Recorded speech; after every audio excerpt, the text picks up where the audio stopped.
പെരുമ്പാവൂരിൽ കുറുപ്പമ്പടി ഭാഗത്തുള്ള ഒരു വീട്ടിലേക്ക് രാത്രി 8 മണിയോടുകൂടി വീട്ടുടമസ്ഥ രാജേശ്വരി എത്തിയ സമയത്ത് പതിവിന് വിപരീതമായി വീടിന് പുറത്തുള്ള ലൈറ്റ് ഓഫാണെന്നുള്ള കാര്യം ശ്രദ്ധയിൽപ്പെട്ടു. വാതിലിൽ തട്ടി വിളിച്ചിട്ടും വീട്ടിലുണ്ടായിരുന്ന മകൾ വാതിൽ തുറക്കാത്ത സാഹചര്യത്തിൽ അയൽപ്പക്കത്തെ വീടുകളിലൊക്കെ രാജേശ്വരി മകളെ അന്വേഷിച്ചു.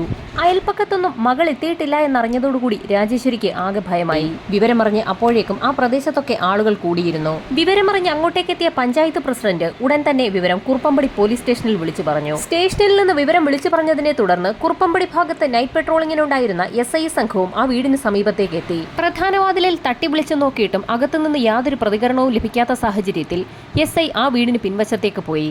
പിന്നിലെ വാതിലിൽ ആഞ്ഞൊന്ന് തള്ളിയ സമയത്ത് വാതിൽ അകത്തേക്ക് തുറക്കപ്പെട്ടു. അതുവഴി അകത്തേക്ക് കയറിയ SI സോണി മത്തായി തന്റെ കൈവശമുണ്ടായിരുന്ന ടോർച്ചിന്റെ വെളിച്ചത്തിൽ ആ മുറിയൊക്കെ പരിശോധിച്ചു. ഹാളിനുള്ളിൽ നിന്നും അവിടെയുണ്ടായിരുന്ന ഒരു മുറിയിലേക്ക് കയറിയ SI തീർത്തും അമ്പരപ്പിക്കുന്ന ഒരു കാഴ്ചയാണ് അവിടെ കണ്ടത്. നടുങ്ങിപ്പോയ അദ്ദേഹം വേഗം ആ വീടിന് പുറത്തേക്കിറങ്ങി. താൻ കണ്ട നടുക്കുന്ന കാഴ്ചയെപ്പറ്റി പുറത്തു കൂടി നിന്ന ആളുകളോടൊക്കെ പറഞ്ഞു. അപ്പോഴേക്കും വീട്ടുടമസ്ഥ രാജേശ്വരി അങ്ങോട്ടേക്ക് ഓടിയെത്തി. തന്റെ മകൾക്ക് എന്തോ സംഭവിച്ചുവെന്ന് മനസ്സിലാക്കിയ രാജേശ്വരി അതിവേഗം വീടിനുള്ളിലേക്ക് കയറി. അവർക്കൊപ്പം അയൽപ്പക്കത്തെ ചില ആളുകളും പഞ്ചായത്ത് പ്രസിഡന്റും ഉണ്ടായിരുന്നു. മകളുടെ മുറിക്കുള്ളിലേക്ക് കയറിയ രാജേശ്വരി അക്ഷരാർത്ഥത്തിൽ നടുങ്ങിപ്പോയി. തല മുതൽ കാൽ വരെ രക്തത്തിൽ കുളിച്ച് അർദ്ധനഗ്നയായി കിടക്കുന്ന ജിഷയെ കണ്ടതും രാജേശ്വരി അലറി വിളിച്ചുകൊണ്ട് ബോധം കെട്ട് വീണുപോയി. വീടിനുള്ളിലേക്ക് കയറിപ്പോയ ആളുകളെയെല്ലാം പുറത്തേക്കിറക്കി വാതിലടച്ച ശേഷം 2 പോലീസുകാർ ആ വീടിന് കാവൽ നിന്നു. ഇതേസമയം SI സോണി മത്തായി രാജേശ്വരിയെ പെരുമ്പാവൂർ ഹോസ്പിറ്റലിലേക്ക് ഷിഫ്റ്റ് ചെയ്തു. അതിരാവിലെ തന്നെ ഉന്നത ഉദ്യോഗസ്ഥരുടെ നേതൃത്വത്തിൽ ഫോറൻസിക് സംഘവും ഡോഗ് സ്ക്വാഡും സംഭവം നടന്ന വീട്ടിലേക്ക് എത്തി. വീടിനുള്ളിൽ നിന്ന് ലഭിക്കാവുന്ന എല്ലാ ഫിംഗർ പ്രിന്റുകളും വിരലടയാള വിദഗ്ധർ ശേഖരിച്ചു. ഫോറൻസിക് സംഘത്തിന്റെ പരിശോധനയിൽ ജിഷയുടെ ശരീരമാകെ വെട്ടിനുറുക്കിയ നിലയിലാണെന്നും അതിക്രൂര പീഡനത്തിനിരയായിട്ടുണ്ടെന്നും വ്യക്തമായി. ശക്തമായ വെട്ടേറ്റ് ആന്തരിക അവയവങ്ങൾ പോലും പുറത്തു വന്ന നിലയിലായിരുന്നു. ഒന്നിലധികം ആളുകൾ ചേർന്ന് നടത്തിയിട്ടുള്ള ഒരു കൊലപാതകമെന്ന് തോന്നിക്കുന്ന തരത്തിലായിരുന്നു ജിഷയുടെ ശരീരത്തിലുണ്ടായിരുന്ന മുറിവുകൾ. ഡോഗ് സ്ക്വാഡിനെ ഉപയോഗിച്ചുള്ള പരിശോധന ഉടൻ തന്നെ ആരംഭിച്ചു. മൃതദേഹം മണത്തു നോക്കിയ പോലീസ് നായ അടുക്കളവാതിൽ വഴി പുറത്തേക്കിറങ്ങി ഓടി ഒരു തോടിന് സമീപത്തെത്തി. തോട് മുറിച്ചു കടന്ന പോലീസ് നായയ്ക്ക് അധിക ദൂരം മുൻപോട്ട് പോകാൻ കഴിഞ്ഞില്ല. പോലീസ് പരിശോധനയിൽ തോട്ടിനുള്ളിൽ നിന്നും ചെളിയിൽ പുതഞ്ഞ രീതിയിലുള്ള 2 ചെരുപ്പുകൾ കിട്ടി. പ്രതികൾ തോട് ചാടി കടന്ന സമയത്ത് ആരുടെയോ ചെരുപ്പ് ആ ചെളിക്കുള്ളിൽ താഴ്ന്നു പോയതാകാമെന്ന് പോലീസ് വിലയിരുത്തി. DYSPയുടെ നേതൃത്വത്തിലുള്ള പോലീസ് സംഘം അയൽവാസികളെയൊക്കെ ചോദ്യം ചെയ്തു തുടങ്ങി. അവരിൽ പലരും രാവിലെ 8:30 മണിക്കും 10:30ക്കും വൈകുന്നേരം 5:30 മണിക്കുമൊക്കെ ജിഷയെ കണ്ടവരാണ്. എന്നാൽ അതിനുശേഷം ആരും ജിഷയെ കണ്ടിട്ടില്ല. വൈകുന്നേരം 5:30ക്ക് ശേഷം അയൽവാസിയായ ഒരു സ്ത്രീ ഫോണിൽ സംസാരിക്കുന്ന സമയത്ത് ജിഷയുടെ വീടിരിക്കുന്ന ഭാഗത്തു നിന്നും ഉച്ചത്തിലുള്ള ഒരു ശബ്ദം കേട്ടിരുന്നു. ജിഷയും അമ്മയും തമ്മിൽ എന്തെങ്കിലും വഴക്കുണ്ടായതാകാമെന്നാണ് ആ സമയത്ത് അവർ കരുതിയത്. ഈ സമയത്തായിരുന്നു അയൽവാസിയായ ഒരു സ്ത്രീ വളരെ നിർണായകമായ ഒരു കാര്യം പോലീസിനോട് പറയുന്നത്. ആ ശബ്ദം കേട്ട് ഏതാനും മണിക്കൂറുകൾക്കകം ജിഷയുടെ വീടിന്റെ പിൻവശത്തുകൂടി മഞ്ഞ ഷർട്ട് ധരിച്ച ഒരു വ്യക്തി പുറകിലെ വഴിയിലൂടെ തോടിന്റെ ഭാഗം മറികടന്ന് നടന്നു പോകുന്നത് കണ്ടു എന്നുള്ള വിവരം. ആ ശബ്ദം കേട്ട് ഏകദേശം 2.5 മണിക്കൂർ പിന്നിട്ട സമയത്തായിരുന്നു ജിഷയുടെ അമ്മ രാജേശ്വരി ആ വീട്ടിലേക്ക് എത്തിയതും മകളെ എവിടെയെങ്ങും കാണാനില്ല എന്നുള്ള വിവരം നാട്ടുകാരെ അറിയിച്ചതും. ഫോറൻസിക് വിഭാഗം പരിശോധനകൾ പൂർത്തിയാക്കി ഇൻക്വസ്റ്റ് നടപടികൾക്ക് ശേഷം മൃതദേഹം ആലപ്പുഴ മെഡിക്കൽ കോളേജിലേക്ക് ഷിഫ്റ്റ് ചെയ്തു. പോസ്റ്റ്മോർട്ടം നടത്തിയ ഡോക്ടർമാർ പോലും ആ മൃതദേഹം കണ്ട് അക്ഷരാർത്ഥത്തിൽ നടുങ്ങിപ്പോയെന്ന് പറയാം. ജിഷയുടെ നെറ്റിയും മൂക്കും കവിളുകളും ചുണ്ടുമെല്ലാം വെട്ടിമുറിച്ച നിലയിലായിരുന്നു. അതുമാത്രവുമല്ല, ഇടതുഭാഗത്തെ തോളിന്റെ ഒരു വശത്ത് ശക്തമായ കടിയേറ്റ പാടുണ്ടായിരുന്നു. പല്ലുകളുടെ അടയാളം വിശദമായ പരിശോധനയ്ക്ക് വിധേയമാക്കിയ ഡോക്ടർമാർക്ക് ഒരു കാര്യം മനസ്സിലായി. മുൻവശത്തെ 2 പല്ലുകൾക്കിടയിൽ വിടവുള്ള ഏതോ ഒരു വ്യക്തിയാണ് കൊലപാതകത്തിന് പിന്നിൽ. കൊലപാതകം നടന്നിരിക്കുന്നത് വൈകുന്നേരം 5:30ക്കും 6:00നും ഇടയിലാണ്. പോസ്റ്റ്മോർട്ടം നടപടികൾ പൂർത്തിയാക്കിയ മൃതദേഹം ഒരു ടേബിളിലേക്ക് മാറ്റി. ഈ സമയത്തായിരുന്നു പെരുമ്പാവൂർ ഹോസ്പിറ്റലിൽ നിന്നും ജിഷയുടെ അമ്മയെ ആലപ്പുഴ മെഡിക്കൽ കോളേജിലേക്ക് എത്തിച്ചത്. ജീവനെത്തി കിടക്കുന്ന മകളുടെ ശരീരം കണ്ട് ആ അമ്മ വീണ്ടും നിലവിളിച്ച് കരഞ്ഞു തുടങ്ങി. രാജേശ്വരിയുടെ വീടിരിക്കുന്ന സ്ഥലത്തു നിന്നും സമീപത്ത് തന്നെ നിരവധി വീടുകളുണ്ട്. എന്നിട്ട് പോലും പട്ടാപ്പകൽ ഇങ്ങനെ ഒരു കൊലപാതകം നടന്നിട്ട് പ്രദേശവാസികൾ ആരും അറിഞ്ഞില്ല എന്നുള്ള കാര്യം പോലീസിനെ ശരിക്കും അമ്പരപ്പിച്ചു. ചോദ്യം ചെയ്യേണ്ട ആളുകളുടെ വിശദമായ ഒരു ലിസ്റ്റ് തന്നെ പോലീസ് സംഘം തയ്യാറാക്കി. കാടടച്ചുള്ള അന്വേഷണമാണ് നടത്തിയത്. രാജേശ്വരി വീട്ടിലുണ്ടായിരിക്കില്ല എന്നുറപ്പുള്ള ഏതോ വ്യക്തിയാണ് കൊലപാതകം നടത്തിയിരിക്കുന്നതെന്ന് പോലീസ് നിഗമനത്തിലെത്തി. അങ്ങനെയെങ്കിൽ ലോക്കലായ ഒരു വ്യക്തി തന്നെയായിരിക്കാം സംഭവത്തിന് പിന്നിലെന്നുറപ്പിച്ച പോലീസ് സംഘം ആ പ്രദേശത്ത് എവിടെയെങ്കിലും പല്ലിൽ വിടവുള്ള ഏതെങ്കിലും ചെറുപ്പക്കാരുണ്ടോ എന്ന് അന്വേഷണം നടത്തി. അന്വേഷണത്തിൽ മുൻവശത്തെ പല്ലിന് വിടവുള്ള സാബു എന്നൊരു വ്യക്തിയെ കണ്ടെത്തി. പോലീസ് സംഘം ഉടൻ തന്നെ സാബുവിനെ കസ്റ്റഡിയിലെടുത്തു. അയാളാണ് കൊലപാതകത്തിന് പിന്നിലെങ്കിൽ അതിവേഗം തന്നെ പോലീസിന് അത് തെളിയിക്കാനാകും. കാരണം അയാളുടെ സലൈവയെടുത്ത് DNA പരിശോധനയ്ക്ക് വിധേയമാക്കുമ്പോൾ ജിഷയുടെ മുറിവിൽ നിന്ന് കിട്ടുന്ന DNA മാച്ച് ചെയ്യുന്നുണ്ടെങ്കിൽ പ്രതി സാബു തന്നെയെന്ന് ഉറപ്പിക്കാൻ കഴിയും. എന്നാൽ DNA പരിശോധനാ ഫലം പോലീസിനെ നിരാശയിലാക്കുന്നതായിരുന്നു. ഈ സംഭവവുമായി സാബുവിന് യാതൊരു ബന്ധവുമില്ല എന്ന് കണ്ടെത്തി. കേസന്വേഷണം ആകെ വഴിമുട്ടി നിൽക്കുന്ന സമയത്താണ് പോലീസ് സ്റ്റേഷനിലേക്ക് ഒരു സ്ത്രീ കടന്നു വരുന്നത്. അവർക്ക് ഒരു സംശയമുണ്ടെന്ന് അവർ SIയോട് പറഞ്ഞു. തന്റെ ഭർത്താവ് വിദ്യാധരന്റെ പല്ലുകൾക്കും വിടവുകളുണ്ട്. അത് മാത്രവുമല്ല, അയാളുടെ മുതുകിൽ നഖം കൊണ്ട് മാന്തി പൊളിച്ച രീതിയിലുള്ള ഒരു പാടുമുണ്ട്. ഒരുപക്ഷെ ജിഷയുടെ മരണത്തിന് പിന്നിൽ തന്റെ ഭർത്താവ് വിദ്യാധരനാണോ എന്ന് സംശയമുണ്ടെന്നാണ് ആ സ്ത്രീ പോലീസിന് മുൻപാകെ അറിയിച്ചത്. സംഭവം അറിഞ്ഞ പോലീസ് സംഘം ഉടൻ തന്നെ വിദ്യാധരനെ കസ്റ്റഡിയിലെടുത്തു. എന്നാൽ അയാളുടെ സലൈവ പരിശോധിച്ചതിൽ നിന്നും പ്രതി വിദ്യാധരനല്ല എന്ന് മനസ്സിലായി. കേസന്വേഷണം പുരോഗമിക്കുന്നതിനിടയിൽ പോലീസ് സംഘത്തെ ആകെ സംശയമുനയിലാക്കിയത് മറ്റൊരു കാര്യമായിരുന്നു. എന്തായിരിക്കാം കൊലപാതകത്തിന്റെ മോട്ടീവ്? പീഡന ശ്രമത്തിനിടയിലാണ് ജിഷ മരണപ്പെട്ടതെങ്കിൽ പോലും ആ ശരീരം എന്തുകൊണ്ടാകാം കൊലപാതകി വെട്ടിനുറുക്കിയത്? ആ സംശയവുമായി പോലീസ് സംഘം മുൻപോട്ട് പോകുന്ന സമയത്താണ് ജിഷയുടെ അയൽവാസിയായ ശ്രീജ എന്ന സ്ത്രീയുടെ മൊഴി പോലീസ് വിശദമായി തന്നെ ഒന്ന് പരിശോധിച്ചത്. ആ സ്ത്രീയുടെ മൊഴി അനുസരിച്ച് വൈകുന്നേരം 5:30 മണിക്ക് അവർ അവരുടെ സഹോദരിയുമായി ഫോണിൽ സംസാരിക്കുന്ന സമയത്തായിരുന്നു ജിഷയുടെ വീടിന്റെ ഭാഗത്തു നിന്നും നിലവിളി ശബ്ദം കേട്ടത്. ശബ്ദം കേട്ടതിന് പിന്നാലെ ആ സ്ത്രീ ജിഷയുടെ വീടിന് ഭാഗത്തേക്ക് നടന്നപ്പോഴായിരുന്നു വീടിന്റെ പിൻവശത്തു കൂടി മഞ്ഞ ഷർട്ട് ധരിച്ച ഒരു വ്യക്തി തോടിന്റെ ഭാഗത്തേക്ക് പോകുന്നത് കണ്ടത്. അയാൾക്ക് ചുരുണ്ട മുടിയായിരുന്നു. മുഖം ബംഗാളിയുടേതിന് സമാനമായിരുന്നു. ജിഷയുടെ അയൽവാസി ശ്രീജയെ പോലീസ് സംഘം ചിത്രങ്ങൾ വരയ്ക്കുന്ന എക്സ്പെർട്ടുകളുടെ അടുത്തെത്തിച്ചു. പോലീസ് സ്റ്റേഷനിൽ ചിത്രം വര പുരോഗമിക്കുന്ന സാഹചര്യത്തിൽ ബംഗാളികൾ കൂട്ടമായി താമസിക്കുന്ന പെരുമ്പാവൂരിലെ ഓരോ സ്ഥലവും അരിച്ചുപറക്കി പോലീസ് സംഘം അന്വേഷണം ആരംഭിച്ചു. ജിഷയുടെ വീടിന് സമീപത്തു നിന്നും 500 മീറ്റർ അകലെ വൈദ്യശാലപ്പടി എന്നൊരു സ്ഥലത്തെത്തി.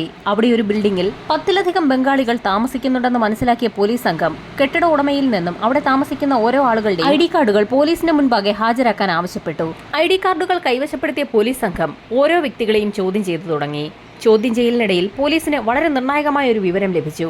കൂട്ടത്തിൽ ഒരു ബംഗാളി സംഭവം നടന്ന ദിവസം വൈകുന്നേരം നാട്ടിലേക്ക് പോയിട്ടുണ്ട്. അയാളുടെ പേര് അമീറുൽ ഇസ്ലാം എന്നായിരുന്നു. പോലീസിന്റെ സംശയം അമീറിൽ തന്നെ കേന്ദ്രീകരിച്ചു. ഇതേ സമയം തന്നെ ജിഷയുടെ വീടിന് സമീപത്തുള്ള തോട്ടിൽ നിന്ന് ലഭിച്ച 2 ചെരുപ്പുകളും പോലീസ് പല ആളുകളെയും കാണിക്കുന്നുണ്ടായിരുന്നു. കൂട്ടത്തിൽ ചെരുപ്പുകൾ തിരിച്ചറിഞ്ഞ ഒരു പയ്യൻ അത് തന്റെ രണ്ടാനച്ഛന്റേതാണെന്ന് പോലീസിന് മൊഴി നൽകി. ആ പയ്യന്റെ അമ്മ 2ാമത് വിവാഹം കഴിച്ച വ്യക്തിയായിരുന്നു അമീർ. സംഭവം നടന്ന ദിവസം അമീർ പണിക്കൊന്നും പോയിരുന്നില്ല. വൈകുന്നേരം വീട്ടിലേക്കെത്തിയ അമീറിന്റെ തോളിൽ ഒരു ബാഗ് ഉണ്ടായിരുന്നു. അയാളുടെ കൈ മുറിഞ്ഞിരിക്കുന്നത് ശ്രദ്ധയിൽപ്പെട്ട ഭാര്യ അതെന്താണെന്ന് ചോദിച്ചപ്പോൾ പണിക്ക് പോയ വീട്ടിൽ ഒരാളുമായി വാക്കുതർക്കമുണ്ടായ സമയത്ത് മുറിവ് സംഭവിച്ചതാണെന്നായിരുന്നു അയാൾ ഭാര്യയോട് പറഞ്ഞത്. അമീറിനെ കുറിച്ച് വിശദമായ ഒരു അന്വേഷണം തന്നെ നടത്താൻ പോലീസ് സംഘം തീരുമാനിച്ചു. കെട്ടിട ഉടമയിൽ നിന്നും അമീറിന്റെ അഡ്രസ് കൈവശപ്പെടുത്തിയ പോലീസ് സംഘം നേരെ ബംഗാളിലേക്ക് തിരിച്ചു. ബംഗാളിലെത്തി അന്വേഷണം നടത്തിയപ്പോഴാണ് അയാൾ ബംഗാൾ സ്വദേശിയല്ല, ആസാം സ്വദേശിയാണെന്നുള്ള കാര്യം പോലീസിന് വ്യക്തമാകുന്നത്. ആസാമിലെത്തിയ പോലീസ് സംഘത്തിന് അവിടുത്തെ ഭാഷയൊന്നും സംസാരിക്കാൻ കഴിയാതെ അന്വേഷണം വഴിമുട്ടിയ സാഹചര്യത്തിൽ തിരികെ കേരളത്തിലേക്ക് തന്നെ മടങ്ങിപ്പോന്നു. ഭാഷ അറിയാതെ ആസാമിലെത്തി അന്വേഷണം നടത്താൻ കഴിയാതെ മടങ്ങിപ്പോന്ന പോലീസ് സംഘത്തെ വിമർശിച്ചുകൊണ്ട് നിരവധി ആളുകൾ രംഗത്തെത്തി. വൈകാതെ തന്നെ ആസാമിൽ നേരത്തെ ജോലിയിലിരുന്ന ഒരു പോലീസ് ഉദ്യോഗസ്ഥന്റെ നേതൃത്വത്തിലുള്ള സംഘം ആസാമിലേക്ക് പുറപ്പെട്ടു. DYSP സുനിലിന്റെ നേതൃത്വത്തിലുള്ള പോലീസ് സംഘം അമീറുൽ ഇസ്ലാമിന്റെ ആസാമിലുള്ള വീട്ടിലെത്തി. വീട്ടിൽ അമീറിന്റെ ഉമ്മ മാത്രമേ ഉണ്ടായിരുന്നുള്ളൂ. അവരോട് പല കാര്യങ്ങളും പോലീസ് ചോദിച്ചറിഞ്ഞു. ഏകദേശം 7 വർഷങ്ങൾക്ക് മുൻപാണ് ആസാമിൽ നിന്നും അമീർ കേരളത്തിലേക്ക് എത്തുന്നത്. അതിനുശേഷം ആസാമിലേക്ക് അങ്ങനെ മടങ്ങി ചെന്നിട്ടേയില്ല. ഏതാനും ദിവസങ്ങൾക്ക് മുൻപ് ആസാമിലേക്ക് എത്തിയ അമീർ 1-2 ദിവസം അവിടെ താമസിച്ച് പണത്തെ ചൊല്ലി ഉമ്മയുമായി വഴക്കുണ്ടാക്കിയാണ് അവിടെ നിന്നും പോയത്. പിന്നീട് അയാളെക്കുറിച്ച് യാതൊരു വിവരവുമില്ല എന്ന് ആ അമ്മ പോലീസിന് മൊഴി നൽകി. അവിടെ നിന്ന് കൂടുതലൊന്നും ലഭിക്കില്ല എന്ന് മനസ്സിലാക്കിയ പോലീസ് സംഘം തിരികെ കേരളത്തിലേക്ക് മടങ്ങി. അമീർ നേരത്തെ താമസിച്ചിരുന്ന വൈദ്യശാലപ്പടിയിലുള്ള കെട്ടിടത്തിന് സമീപമെത്തുകയും അവിടെയുള്ള ആളുകളെ കൂടുതൽ ചോദ്യം ചെയ്യുകയും ചെയ്തു. അമീർ താമസിച്ചിരുന്ന മുറി വിശദമായ ഒരു പരിശോധനയ്ക്ക് തന്നെ വിധേയമാക്കി. ആ മുറിക്കുള്ളിൽ ഒരു ബാഗ് ഉണ്ടായിരുന്നു. ബാഗിനുള്ളിൽ നിന്ന് ഒരു കത്തിയും മഞ്ഞ നിറത്തിലുള്ള ഒരു ഷർട്ടും പോലീസിന് ലഭിച്ചു. ഒരുപക്ഷെ അയൽവാസിയായ ശ്രീജ പറഞ്ഞ മഞ്ഞ നിറത്തിലുള്ള ഷർട്ട് ഇതുതന്നെയാകാമെന്ന് പോലീസ് വിലയിരുത്തി. എന്നാൽ ആ ഷർട്ട് പരിശോധിച്ച പോലീസ് സംഘത്തിന് നിരാശയായിരുന്നു ഫലം. കൃത്യം നടത്തിയ സമയത്ത് ആ ഷർട്ടായിരുന്നു അമീർ ധരിച്ചിരുന്നതെങ്കിൽ അതിൽ ഉറപ്പായും രക്തക്കറ കാണേണ്ടതാണ്. അങ്ങനെയുള്ള യാതൊരു അടയാളങ്ങളും ആ മഞ്ഞ ഷർട്ടിൽ ഉണ്ടായിരുന്നില്ല.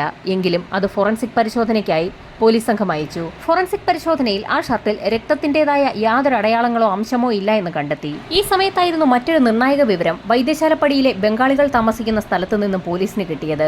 അവിടെ നിന്നും അധിക ദൂരെയല്ലാത്ത ഒരു സ്ഥലത്ത് കോൺട്രാക്ടർ ഭായി എന്നറിയപ്പെടുന്ന അമീറുൽ ഇസ്ലാമിന്റെ മറ്റൊരു സഹോദരൻ താമസിക്കുന്നുണ്ട് എന്നുള്ള വിവരമായിരുന്നു പോലീസിന് ലഭിച്ചത്. അമറിന്റെ സഹോദരൻ ബഹ്റിന്റെ വീട്ടിലെത്തി പോലീസ് സംഘം വിശദമായ അന്വേഷണം നടത്തി. സംഭവം നടന്ന രാത്രി ഏകദേശം 8:30 മണിയോടുകൂടി അമീർ തന്നെ കാണാൻ വന്നിരുന്നു എന്നും അവൻ ആവശ്യപ്പെട്ടതനുസരിച്ച് 2000 രൂപ നൽകിയിരുന്നു എന്നും സഹോദരൻ പോലീസിന് മൊഴി നൽകി. ഷംസുദ്ദീൻ എന്നൊരു വ്യക്തിയുടെ ഓട്ടോയിലാണ് അമീർ എത്തിയതെന്നും അവിടെ നിന്നും നാട്ടിൽ പോകുവാണെന്ന് പറഞ്ഞുകൊണ്ടാണ് അയാൾ മടങ്ങിയതെന്നും സഹോദരൻ പോലീസിനോട് പറഞ്ഞു. പോലീസ് സ്റ്റേഷൻ കേന്ദ്രീകരിച്ച് നടത്തിയ അന്വേഷണത്തിൽ അന്ന് രാത്രി ആസാമിലേക്കുള്ള ട്രെയിനിന് അമീർ ടിക്കറ്റ് എടുത്തു എന്ന് പോലീസിന് വ്യക്തമായി. ഇതേസമയം തന്നെ മരണപ്പെട്ട ജിഷയുടെ മൊബൈൽ ഫോൺ കേന്ദ്രീകരിച്ച് നടത്തിയ അന്വേഷണത്തിൽ ജിഷയ്ക്ക് പരിചയമുള്ള 2 ചെറുപ്പക്കാരുടെ നമ്പറുകളും പോലീസിന് ലഭിച്ചിരുന്നു. അവരെ 2 പേരെയും പോലീസ് വിശദമായ ചോദ്യം ചെയ്യലിന് ശേഷം വിട്ടയക്കുകയും ചെയ്തു. അമീറിന്റെ മൊബൈൽ ഫോൺ കേന്ദ്രീകരിച്ച് സൈബർ സെൽ വിശദമായ അന്വേഷണം തന്നെ നടത്തി വരികയായിരുന്നു. അന്വേഷണത്തിനിടയിൽ അമീർ തന്റെ മൊബൈലിൽ പുതിയൊരു സിം കാർഡ് ഉപയോഗിച്ചതായുള്ള വിവരം സൈബർ സെല്ലിന് ലഭിച്ചു. ഏതാനും ദിവസങ്ങൾക്കകം തന്നെ ആ മൊബൈൽ ഫോൺ ആക്റ്റീവ് ആവുകയും ചെയ്തു. കാഞ്ചീപുരത്ത് വെച്ചാണ് അത് ആക്റ്റീവ് ആയിരിക്കുന്നതെന്ന് സൈബർ സെൽ കണ്ടെത്തി. സൈബർ സെൽ വിവരമറിയിച്ചതിനെ തുടർന്ന് പോലീസ് സംഘം അമീറിനൊപ്പം താമസിച്ചിരുന്ന ജിഞ്ചൽ എന്ന വ്യക്തിയെയും കൂട്ടി കാഞ്ചീപുരത്തേക്ക് പുറപ്പെട്ടു. കാഞ്ചീപുരത്തെത്തിയ പോലീസ് സംഘം ബംഗാളികൾ ജോലിയെടുക്കുന്ന നിരവധി സ്ഥാപനങ്ങളിലാണ് വേഷം മാറി അന്വേഷണം നടത്തിയത്. 2-3 ദിവസങ്ങൾ പിന്നിട്ടിട്ടും പോലീസിന് ഒരു വിവരവും ലഭിച്ചില്ല. അങ്ങനെ ഒരു ദിവസം ഡോബ്സൺ എന്ന കമ്പനിയുടെ അന്നത്തെ ജോലി സമയം കഴിഞ്ഞ് ആളുകൾ പുറത്തേക്ക് വരികയായിരുന്നു. ഈ സമയത്തായിരുന്നു പോലീസിനൊപ്പമുണ്ടായിരുന്ന ജിഞ്ചൽ ഒരു ചെറുപ്പക്കാരനെ തിരിച്ചറിഞ്ഞത്. ആ ചെറുപ്പക്കാരനെ കണ്ട മാത്രയിൽ തന്നെ ജിഞ്ചൽ ഓടി അയാളുടെ അടുത്തേക്കെത്തി. എന്നാൽ പോലീസ് സംഘത്തിന്റെ കൈവശം നേരത്തെ ശ്രീജ എന്ന അയൽവാസി പറഞ്ഞതനുസരിച്ചുള്ള ചിത്രത്തിലുള്ള വ്യക്തിയുടേതുപോലെയുള്ള ചുരുണ്ട തലമുടിയൊന്നുമല്ലായിരുന്നു ആ ചെറുപ്പക്കാരന്. ജിഞ്ചലിനെ കണ്ടപ്പോൾ തന്നെ അമീർ ഒന്ന് പതറി. താൻ എന്താണ് ഇവിടെയെന്ന് ചോദിക്കുന്നതിന് മുൻപ് തന്നെ പോലീസ് സംഘം അമീറിനെ വളഞ്ഞിരുന്നു. പോലീസ് സംഘം അമീറുമായി കാഞ്ചീപുരത്തു നിന്നും ആലുവയിലെ പോലീസ് ക്ലബിലേക്ക് എത്തി. ഒരു പകൽ മുഴുവൻ ചോദ്യം ചെയ്തിട്ടും അമീർ പോലീസിനോടൊന്നും തന്നെ തുറന്നു പറഞ്ഞില്ല. വൈകുന്നേരമായതോടുകൂടി അമീറിനെ പോലീസ് സംഘം മജിസ്ട്രേറ്റിന് മുൻപിൽ ഹാജരാക്കുകയും കസ്റ്റഡിയിൽ വാങ്ങുകയും ചെയ്തു.